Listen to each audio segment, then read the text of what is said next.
Hello दोस्तों, आपका एक बार फिर से स्वागत है अपने YouTube चैनल अभी क्लासेज में। और आज हम आपके लिए लेकर आए हैं एक प्यारा सा टॉपिक, परावर्तन के नियम। पिछले दिन हमने पढ़ा था परावर्तन के प्रकार के बारे में और आज हम पढ़ेंगे परावर्तन के नियम के बारे में। तो कॉपी पेन निकालिए और हेडिंग लगाइए, परावर्तन के नियम। देखिए, परावर्तन जो है वो हम जान ही चुके हैं। परावर्तन के दो नियम होते हैं। तो कॉपी पेन निकालिए, लिखिए परावर्तन के दो नियम होते हैं। परावर्तन के दो नियम होते हैं। परावर्तन के दो नियम होते हैं। पहला होता है, लिखेंगे प्रथम नियम। प्रथम नियम तो पहले समझ लेते हैं। हमने लिया था एक समतल पृष्ठ। कैसा लिया था? एक समतल परावर्तक पृष्ठ या परावर्तक तल। ये था, कौन सा था हमारा? परावर्तक तल। और इस पर जब कोई प्रकाश किरण आई तो इस किरण को हमने बोल दिया था आपतित किरण। क्या बोल दिया था? आपतित किरण।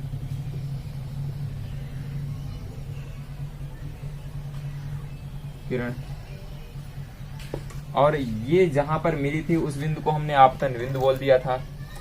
और यहाँ आपतन बिंदु और इस परावर्तक तल, आपतन बिंदु से परावर्तक तल पर एक लंब खींचा गया था जिसे हमने अभिलंब कहा था। और परावर्तन के पश्चात यहाँ पर आने के बाद, टकराने के बाद एक किरण जो थी वो मुड़ के उसी माध्यम में वापस लौट गई, जिसे हमने कहा था परावर्तक किरण। परावर्तक किरण, ठीक है। अब इनके बीच बने कोण, इसे हमने आई मान लिया था और इसे आर। तो प्रथम नियम ये कहता है कि आपतित किरण, लिखिए, लिखेंगे परावर्तन के प्रथम नियम के अनुसार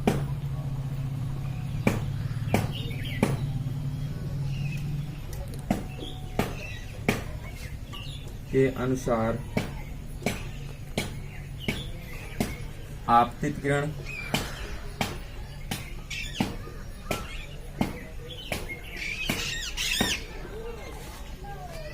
अभिलंब तथा आपतन बिंदु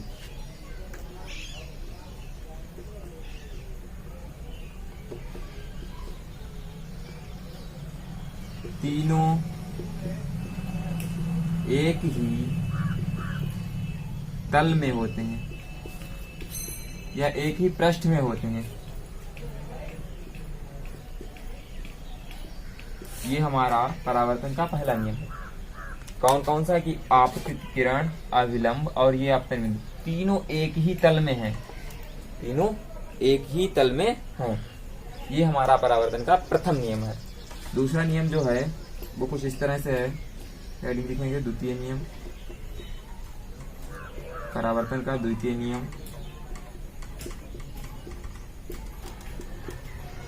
दूसरा नियम ये कहता है कि जो हमारा अभिलंब और आपतित किरण थी, इनके बीच के कोण को हमने आपतन कोण कहा था और अभिलंब तथा परावर्तित किरण के बीच के कोण को हमने परावर्तन कोण कहा था। तो लिखेंगे कि आपतन कोण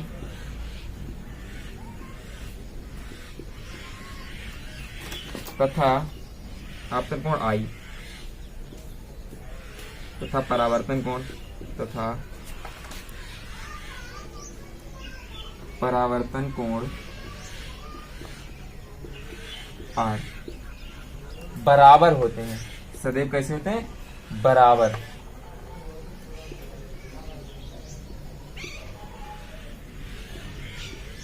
बराबर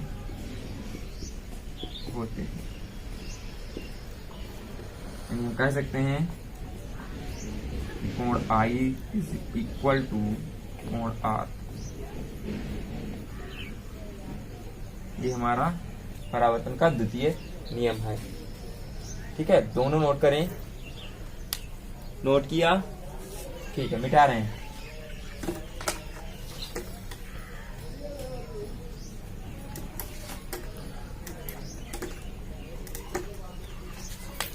अब हेडिंग लगाइए, प्रकाश की उत्क्रमणीयता। प्रकाश की उत्क्रमणीयता।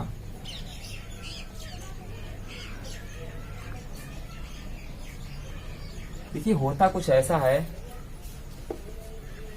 कि मान लिया ये हमारा परावर्तक तल है, इस पर कोई प्रकाश किरण आ रही है, ये आपतित किरण हो गई हमारी, यहाँ पर आपतन बिंदु पर टकराए, टकराने के बाद परावर्तित होकर वापस चली गई। लेकिन यहाँ हमने एक नया परावर्तक तल दे दिया इसे, और जिस पर ये लंबवत पड़ी जाके, तो जब ये यहाँ से गई यहाँ तक, तो टकराने के बाद वापस उसी रास्ते से वापस लौट आई, ये आ गई, तो ये फिर परावर्तन के बाद इसी रास्ते से वापस जाएगी। तो हम अतः हम कह सकते हैं कि जब कोई प्रकाश किरण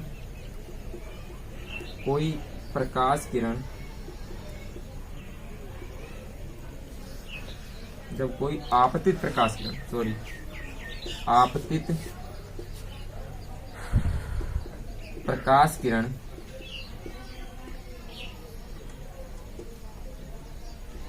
परावर्तन के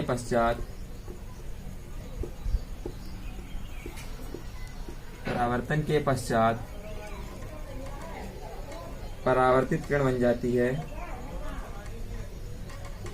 परावर्तित किरण बन जाती है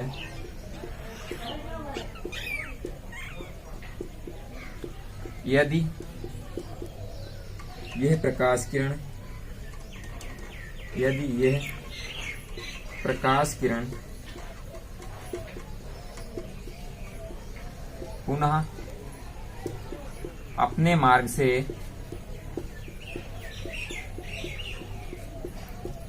वापस आती है, उसी रास्ते से मार्ग से वापस आती है,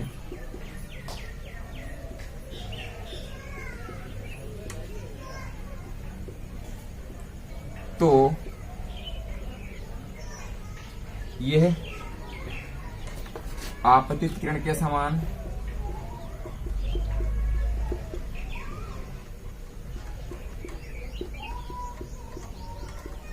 तथा आपतित किरण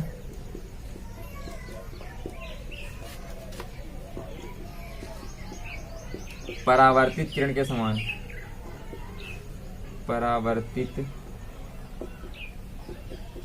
किरण के समान व्यवहार करती है, समान व्यवहार करती है। ठीक है, अतः हम कह सकते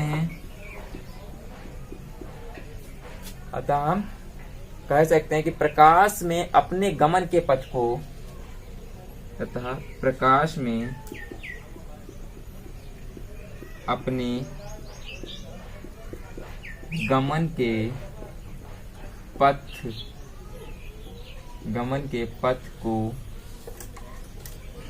उत्क्रमित करने का गुण होता है, यानी वापस उसी रास्ते पर लौटने का गुण होता है, को उत्क्रमित करने का गुण होता है। इसी गुण को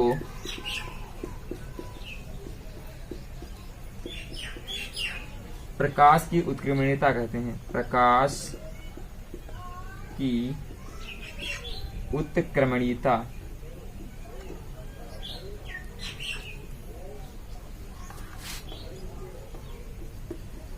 ये हो गई प्रकाश की उत्क्रमणीयता।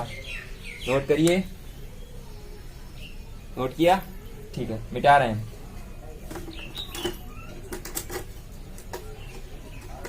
प्रकाश की उत्क्रमणीयता हम समझ गए हैं। इसके बाद हम हेडिंग लगाएंगे प्रतिबिंब की। प्रतिबिंब, देखिए प्रतिबिंब किसे कहते हैं? जब किसी वस्तु से कोई प्रकाश किरण चलती है, मान लिया एक वस्तु है, वस्तु से कोई प्रकाश किरण चलती है, तो वह परावर्तन के पश्चात, यानी कोई वस्तु है, यहाँ पर वस्तु से कोई प्रकाश किरण चली और चलने के बाद परावर्तित होकर वापस लौट आई, इस तरह से। तो ये जब किरणें वापस लौटकर आती हैं परावर्तन या अपवर्तन के पश्चात, जब ये किरणें आपस में मिलती हैं या मिलती हुई प्रतीत होती हैं तो उस बिंदु को प्रतिबिंब का प्रथम प्रतिबिंब का बिंदु कहते हैं। उस बिंदु को प्रथम प्रतिबिंब का बिंदु कहते हैं और यही प्रतिबिंब कहलाता है। या कोई दर्पण है, दर्पण के सामने अगर कोई वस्तु रख दिया तो दर्पण पर उसी का चित्र बन जाता है, वो चित्र प्रतिबिंब कहलाता है। तो लिखिए कि जब कोई वस्तु, जब किसी वस्तु से, लिखिए जब किसी वस्तु से चलने वाली प्रकाश किरण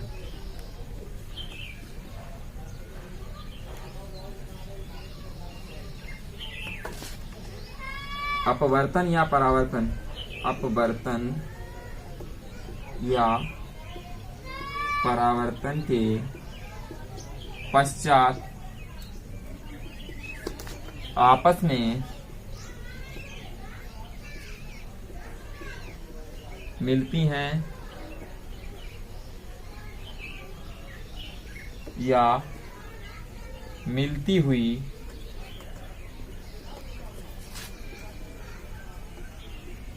प्रतीत होती हैं,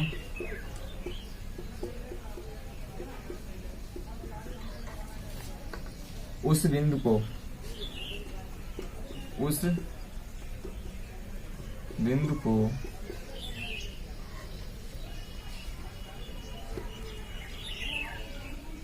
उस बिंदु को प्रथम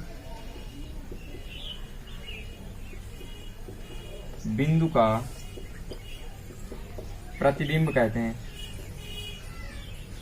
प्रतिबिंब कहते हैं। प्रतिबिंब दो प्रकार के बनते हैं। प्रतिबिंब दो प्रकार के बनते हैं। प्रतिबिंब जो है वो दो प्रकार के बनते हैं। पहला हो गया हमारा वास्तविक प्रतिबिंब,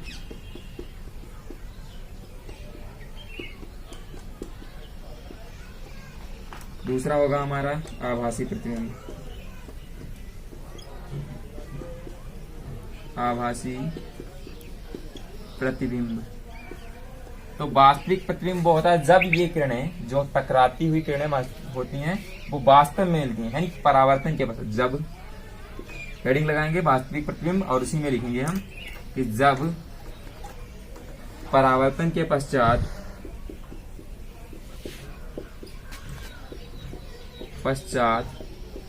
प्रकाश किरणें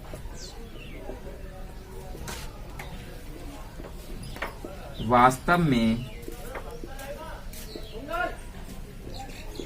मिलती हैं तो प्रतिबिंब वास्तविक होता है। प्रतिबिंब वास्तविक होता है। इस प्रतिबिंब को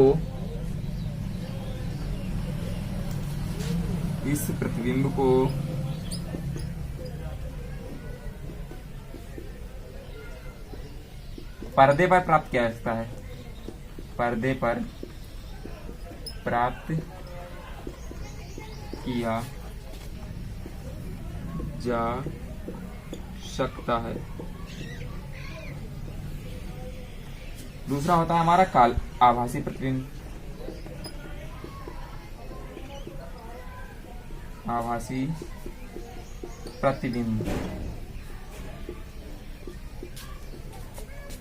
लिखेंगे जब परावर्तन के पश्चात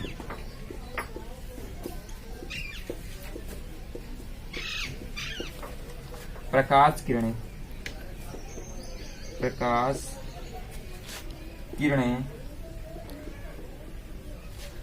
आपस में मिलती हुई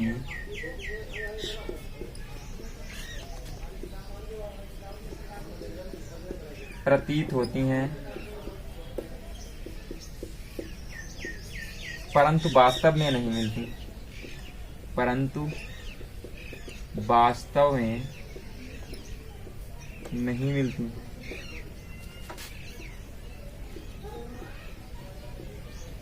ऐसे प्रतिबिंब को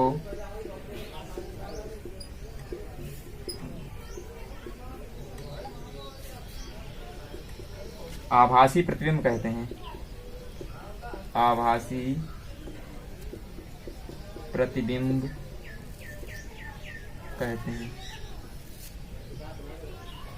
ठीक है, आज के लिए इतना ही काफी। अगले वीडियो में हम आपको बताएंगे दर्पण के बारे में, और तब तक के लिए पढ़ाई करते रहिए। All the very best.